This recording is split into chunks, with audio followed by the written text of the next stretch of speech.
ரஷ்யாவிற்கு 2 நாட்கள் அரசுமுறை பயணம் மேற்கொண்டிருக்கும் இந்திய பிரதமர் மோடிக்கு அதிபர் புட்டின் உற்சாக வரவேற்பு அளித்தார். இரு நாட்டு உறவுகள் மற்றும் வர்த்தகம் தொடர்பாக இருவரும் இன்று அதிகாரப்பூர்வ பேச்சுவார்த்தை நடத்த உள்ளனர்.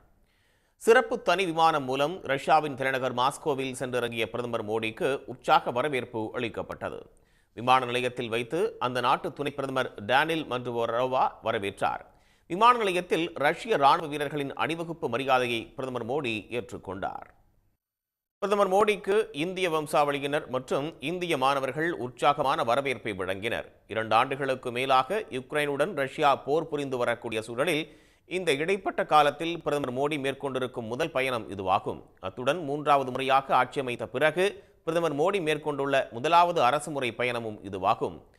நோவோ ஒகரியோவாவில் உள்ள அதிபர் புட்டினின் புறநகர் இல்லத்தில் வைத்து அவரும் பிரதமர் மோடியும் அதிகாரப்பூர்வமற்ற சந்திப்பை மேற்கொண்டனர். அப்போது மோடியை புட்டின் ஆறத் தழுவி வரவேற்றார். இந்தியாவுக்கும் ரஷ்யாவுக்கும் இடையே உள்ள நட்புறவு இன்னும் ஆழமாகும் என்று தாம் நம்புவதாக மாஸ்கோ சென்றிறங்கிய பிரதமர் மோடி தமது எக்ஸ் தளத்தில் தெரிவித்துள்ளார். மாஸ்கோவுடன் இந்தியாவுக்கு உள்ள நீண்டகால உறவை நிலைநிறுத்தும் முயற்சியாக இந்த பயணத்தை மேற்கொண்டிருப்பதாகவும் அவர் கூறியிருக்கிறார். அனைத்து துறைகளிலும் இருதரப்பு ஒத்துழைப்பு தொடர்பாக ஆய்வு செய்யவும், பிராந்திய மற்றும் சர்வதேச நெருக்கடிகள் குறித்த யோசனைகளை பகிர்ந்து கொள்ளவும் தாம் விரும்புவதாக எக்ஸ் தளத்தில் பிரதமர் மோடி தெரிவித்துள்ளார்.